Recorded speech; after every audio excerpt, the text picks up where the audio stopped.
everybody, welcome back to our channel. In this video we have to learn some sentences which are related to the children and which we are used in daily life. ఈ వీడియోలో మనం పిల్లలకి సంబంధించిన కొన్ని English వాక్యాలను ఇంగ్లీష్లో ఏ విధంగా చెప్పాలో ఈ వీడియోలో తెలుసుకుందాం. So let's get started.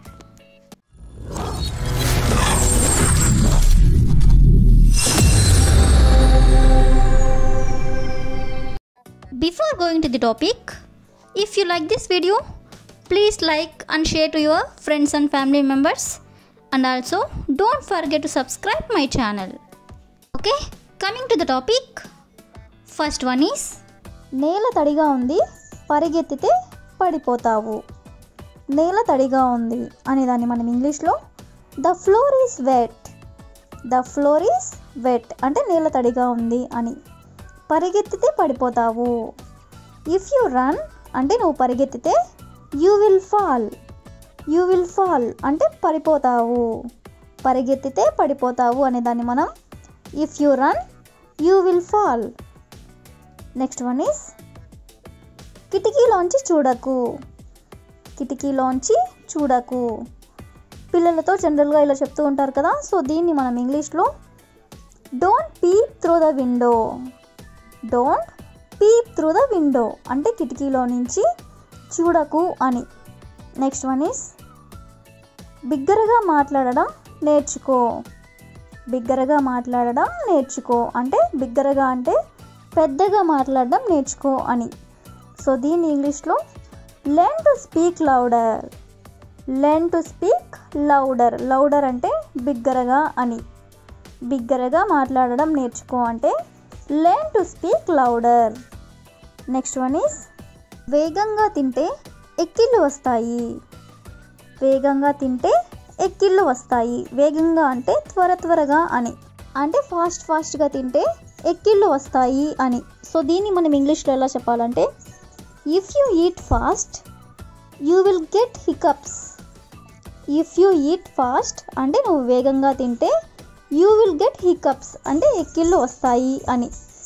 Next one is అవి పాడైపోయాయి వాటిని తినొద్దు. అవి పాడైపోయాయి వాటిని తినొద్దు. ఏదైనా సరే ఫుడ్ పాడైపోయినట్లయితే పిల్లలకి మనం ఇలా చెప్తూ ఉంటాం కదా, అవి తినొద్దు పాడైపోయాయి అని.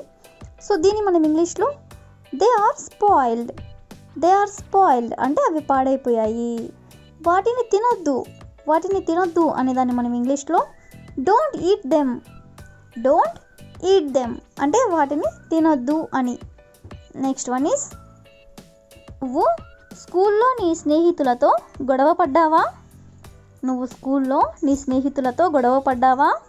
పిల్లల్ని మనం ఇలా అడుగుతూ ఉంటాం కదా, సో దీన్ని ఇంగ్లీష్లో did you fight with your friends at school. Did you fight with your friends at school అంటే నువ్వు స్కూల్లో నీ స్నేహితులతో గొడవ పడ్డావా అని. నెక్స్ట్ వన్ ఈస్ వెళ్ళి ఎవరు బెల్ కొట్టారో చూడు. వెళ్ళి ఎవరు బెల్ కొట్టారో చూడు.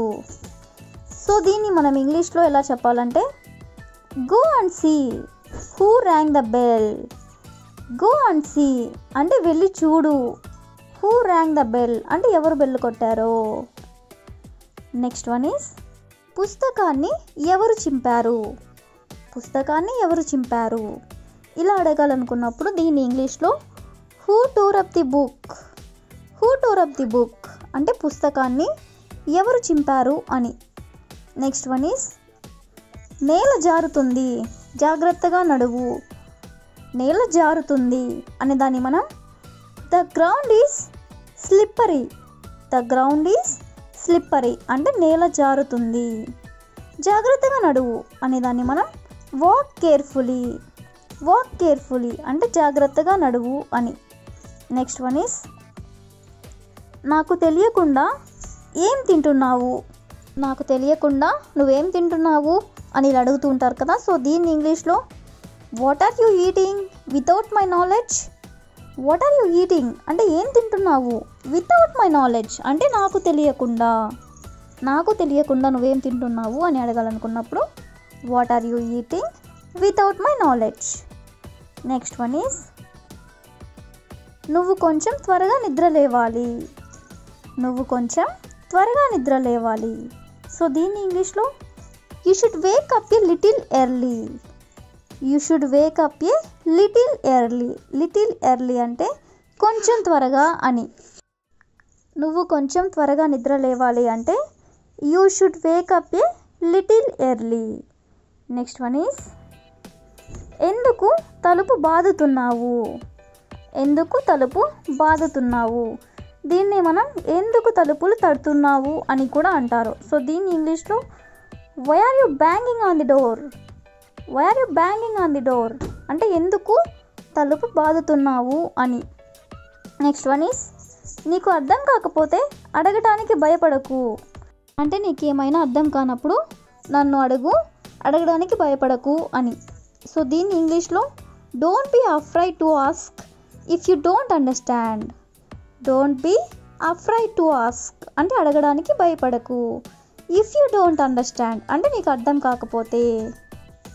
నెక్స్ట్ వన్ ఈస్ ఫోన్ ఎలా పగిలింది. ఫోన్ ఎలా పగిలింది అని ఇలా అడుగుతూ ఉంటారు కదా పిల్లలు ఫోన్ పగలగొట్టినప్పుడు. సో దీన్ని మనం ఇంగ్లీష్లో how did the phone break. How did the phone break అంటే ఫోన్ ఎలా పగిలింది. నెక్స్ట్ వన్ ఈస్ ఇతరుల వస్తువులు ఎందుకు తెచ్చావు. ఇతరుల వస్తువులు ఎందుకు తెచ్చావు. సో దీన్ని ఇంగ్లీష్లో why did you bring other people's things. Why did you bring other people's things అంటే ఇతరుల వస్తువులు ఎందుకు తెచ్చావు అని. నెక్స్ట్ వన్ ఈస్ నేను పనిలో ఉన్నాను డిస్టర్బ్ చేయొద్దు. మనం ఏదన్నా పనిలో ఉన్నప్పుడు పిల్లలతో ఇలా చెప్తూ ఉంటాం కదా. సో దీన్ని ఇంగ్లీష్లో don't disturb me. I am at work. Don't disturb me అంటే నన్ను డిస్టర్బ్ చేయొద్దు. ఐ యామ్ ఎట్ వర్క్ అంటే నేను పనిలో ఉన్నాను. నెక్స్ట్ వన్ ఈస్ కోపంతో పుస్తకాలు ఎందుకు విసిరావు. చాలామంది పిల్లలు కోపం వచ్చినప్పుడు పుస్తకాలు అవి ఇవి విసిరేస్తూ ఉంటారు కదా. సో అలాంటి సందర్భంలో ఇలా అడుగుతూ ఉంటాము. సో దీన్ని మనం ఇంగ్లీష్లో why did you throw the books in anger. Why did you throw the books in anger అంటే కోపంతో పుస్తకాలు ఎందుకు విసిరావు అని. నెక్స్ట్ వన్ ఈస్ నీ గది పూర్తిగా చిందరవందరగా ఉంది. నీ గది పూర్తిగా చిందరవందరగా ఉంది. సో దీన్ని ఇంగ్లీష్లో your room is a complete mess. Your room is a complete mess అంటే నీ గది పూర్తిగా చిందరవందరగా ఉంది అని. That's all for today. I will ask you a question for you. వెళ్ళి నీ గదిని చక్కగా సర్దుకో. వెళ్ళి నీ గదిని చక్కగా సర్దుకో. If you know this one in English, please comment in the comment section. Thank you for watching.